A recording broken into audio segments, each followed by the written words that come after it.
The gruesome murder of a Brooklyn detective will turn the case into a personal vendetta when the deceased's best friend and fellow officer will unleash an all-out attack against the psychotic mafia enforcer's brutal gang. Out for Justice is up next on Inside Movies.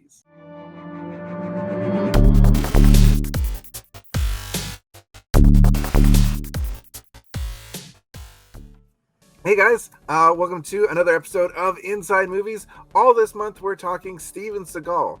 So this week we're reviewing his fourth movie, Out for Justice, but previously we've done Above the Law, Hard to Kill, Marked for Death, and then next week come back because we're doing Under Siege.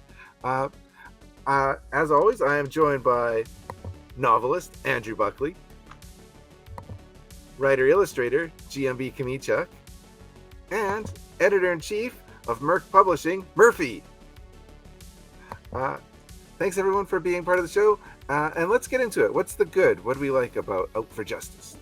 The past Seagal films that we have watched, car chases are a must, and I must say, the scene of his shortcut of driving under the bridge was one of the greatest things I've ever seen. The car just keeps doing this in the scene, and then they cut to Seagal still in the car, and then they cut wide, and the car is doing it. It's amazing. Oh my god! Because his Aikido is so good that he's taking all the momentum of the car and he's just swishing it around himself to stay alive. I don't think Steven Seagal gets enough credit for trying to act in this movie. And I mean this sincerely. He got all kinds of reviews for the previous three movies, and we shit on them too, for not really bringing the actor's chops. There are legitimate Steven Seagal level soliloquies in this film where he's interacting with more than one character. The camera is locked down. He's trying his goddamn hardest to deliver and emote and make us believe it. I don't know that it's working, but he is trying really hard, and better than I could do. So you're giving him a trophy for participation. trying. Participation trophy. Yeah. Well, what I'm saying is, if you make that many movies, no, come on, you guys, let's give little Stevie a break. If you're making that many movies and people are constantly making fun of your acting, and then instead of doubling down on the action, you say, I'm going to play an accent, I'm going to really trying to chew up the scene with this character, I'm trying to, have multiple scenes with lots of different actors where I try to show range. Like, are we watching the same fucking movie? What are you talking about? Yeah, honestly, where are you on, Greg? It's not. Get your head out of your Aikido book, man. You're crazy. I can give you a little bit of credit to this point, but for Under Siege, where he's against actually good actors. No, what I'm saying. But not here. No, I don't think you're hearing me. It doesn't work. All right? You said that we're putting the accent in the good? No, what I'm saying is he's trying, and we got to give a person who's trying at least the effort credit for the effort. That is what I'm saying. Yeah. So now we're putting effort. Trophy. Now, I would also like to. No, this is for the bad. I have so much to say in the bad, but in the good, I think he was really trying to bring his A game. George, this is your favorite. Why is this your favorite? This is such a weird way to start this review. It's like, all right, let's praise him for the worst part about this movie because he tried. Okay, so best part, this is my favorite Steven Seagal movie, and I'll give you two reasons. The fuck? The billiard ball fight in the bar where he takes the balls and he puts them in the towel and he just beats the snot out of all those guys. It's awesome. It's probably one of his best fights, and then probably maybe his second best fight out of all his filmography is in the butcher shop when he's fighting those guys and he has the meat cleaver and he puts it in the wall and the guy's got his hand stuck on the wall. I was like, this is so awesome. This is what I'm here for, and it delivers. Well, there was also the cutting or not cutting, but breaking the billiard sticks I know there's a word for it. I'm breaking those in half, and like that fight with them. I feel like you could get a really badass like beat, like rave mix out of that fight scene. Yes. Yeah. For sure. Yeah, no, I thought honestly, I think the billiard fight scene for me is the best part of this whole movie. It was amazingly choreographed in a bar setting that has so many people in it, and you've got all these tables and chairs and people all around. I thought that they used the space perfectly, and they used everything that they could that was in a billiards like bar. Yeah, that was fun.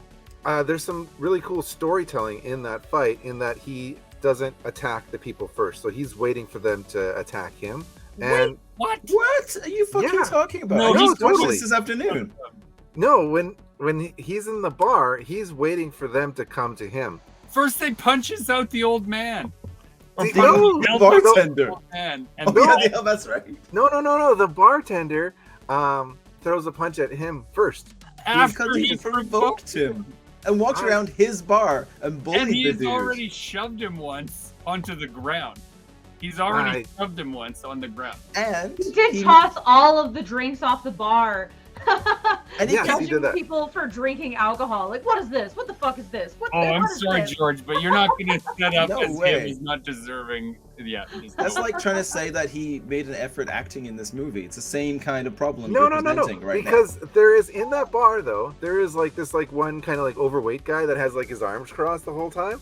He kicks his doesn't- chair out. No, he doesn't get beat up. He's the only one that like doesn't get beat up because he never got off his chair.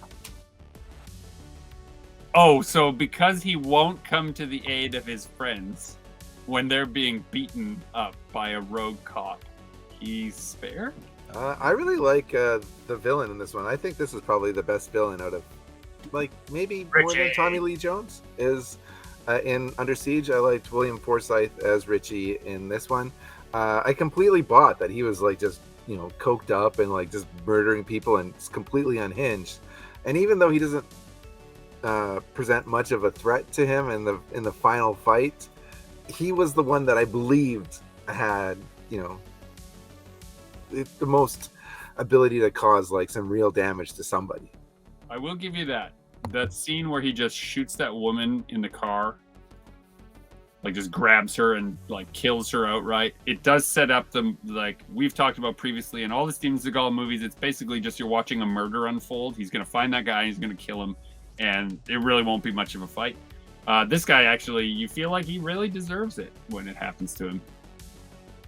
Sort of. I liked the dog. The dog was cute. Oh, that's in my bad.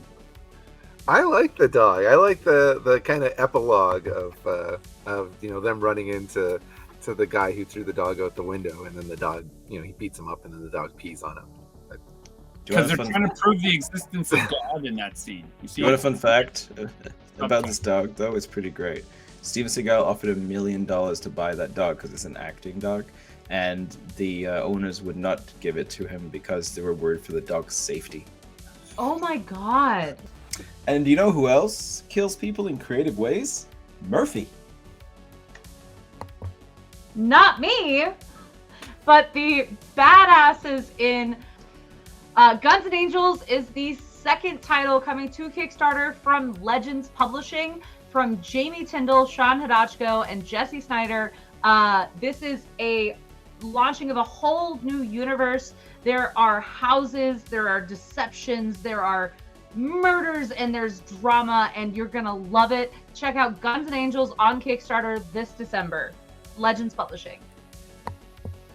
And I've included a link in the description of this video, so click that link and go check out Guns N' Angels. Let's get into the bad. What did we not like about Out for Justice? I despise Steven Seagal's character in this movie. Like, it's one of my favorite Steven Seagal movies. But when I watched it again as an adult, I hated his guts. Like, what an asshole the whole movie. Tell me something redeeming about him. I challenge you to do so. He picks I got something. What? He can get shot in the chest and it does nothing. But then he can shoot someone else in the leg and it'll blow their whole foot off. So, I think he's immortal?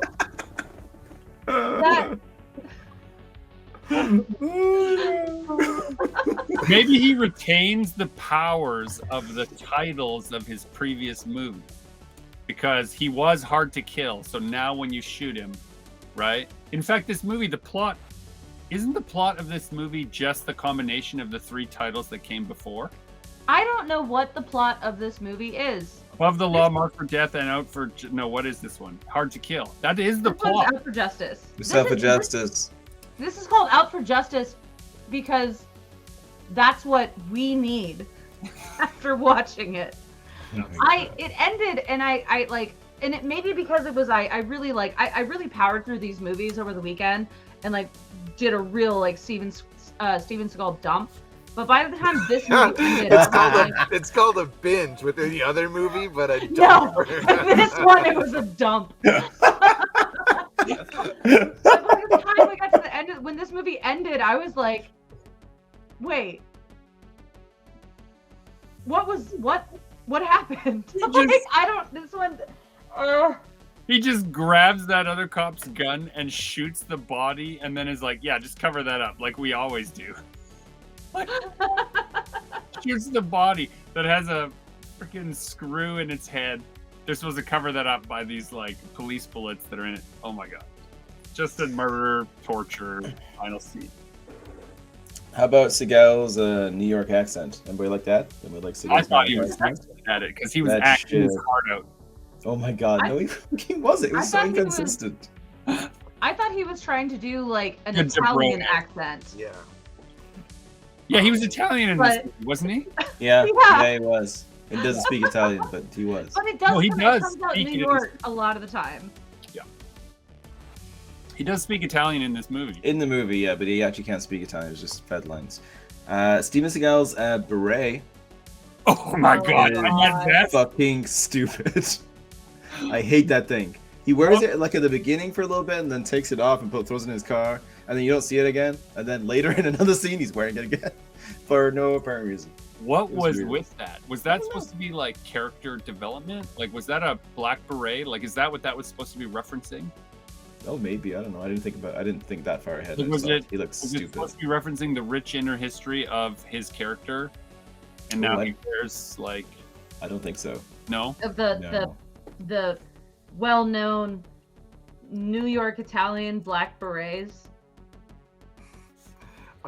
So I watched this movie with my wife, and her like extended family is Italian, and like real Italian, not like Steven Seagal Italian, and she was just like struggling like so hard watching this. She's like, that's not what people sound like, and she's just like shaking her head constantly, and it really took her out of the movie a lot. For me, it didn't bother me as much, but it was really heavy, and like I don't understand like having the mafia in it as much as they were. What did that really add to the movie? It didn't do much for me. I feel like that was almost an excuse for him. Like I feel like he wanted to do the accent because he wanted to, like Greg said earlier, like he wanted to show acting chops.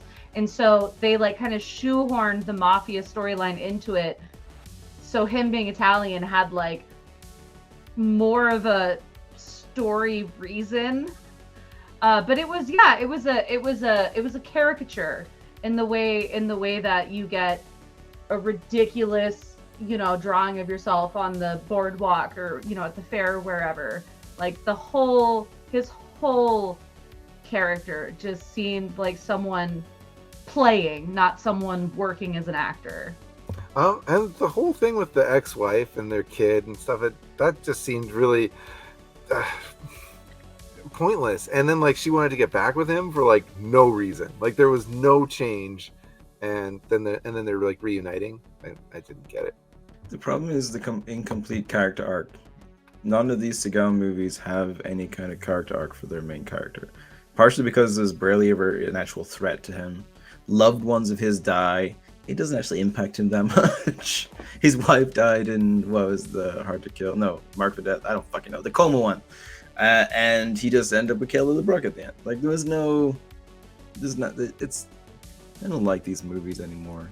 Maybe Maybe we're thinking about them all wrong. Maybe what we should be doing is thinking about them as direct sequels. That's not helping, Greg. If you think of them as the same character moving from city to city and going on each of these adventures, he still doesn't change. But having gone through, what's that first one called? Above the Law. All the things you went through in Above the Law, wouldn't that break you down into just a shell of a human being where emotion is not possible? And then you would just sort of put on these personas that are just slightly different as you move from city to city on an endless stream of murder. But that's it. If you string all of them together, he's just a mass murderer who kills people in grocery stores. He's the grocery store killer. If you just put all these together, except for Under Siege. Oh my God. Well, no, but then he's a cook, so Then he's kind of grocery. He took his liver groceries. He was in there killing somebody one day. He was like, these tomatoes do look wholesome. Oh, you know what? I really think that I think I found my career path. I could make a soup with these things. I've just been throwing people through these things and into them for all these years. Do you think if we got the rights to these movies, we could make a new cut of a film called Steven Seagal Grocery Store Killer? And have one like just crazy bloodbath sort of movie? So let's get into the skinny. Let's give our final grades for Out for Justice. I'll go first. So this is my favorite Steven Seagal movie. I'm going to give it a B+. A couple of great action scenes in this one. Yeah, he really kicks ass in it. Weren't all of yours B+? No, I gave like B's and B-. This is the only B+. Okay. I am giving this movie 1 puppy because that was the thing that I liked. Okay, well, I'm going to give this Steven Seagal movie, in keeping with our theme of rating Steven Seagal movies by Faded Widow's Peak, I'm going to give this Steven Seagal movie 4 out of 5 Faded Widow's Peak because I think he tried his best. And man, we got to reward people who try their best. Not Steven Seagal. We don't have to reward him for these things. I think it's a good idea. I give this 1 cleaver through a hand out of 5. It's my least favorite Seagal movie. What? Mm-hmm. Least favorite? This is my favorite. I don't understand what's going on. George, you okay. love bad movies. Okay, so that's it for another episode of Inside Movies. I've been George Michail, joined by Andrew Buckley, GMB CHOMICHUK, get your book, and Murphey. Check out on Kickstarter, Guns and Angels by Jamie Tyndall. There's a link in the description of this video to that Kickstarter, so click that link and go and back that book. And you can follow along with us on our Facebooks, our Instagram, our Twitters, all of those also in the description of this video. Until next time, peace.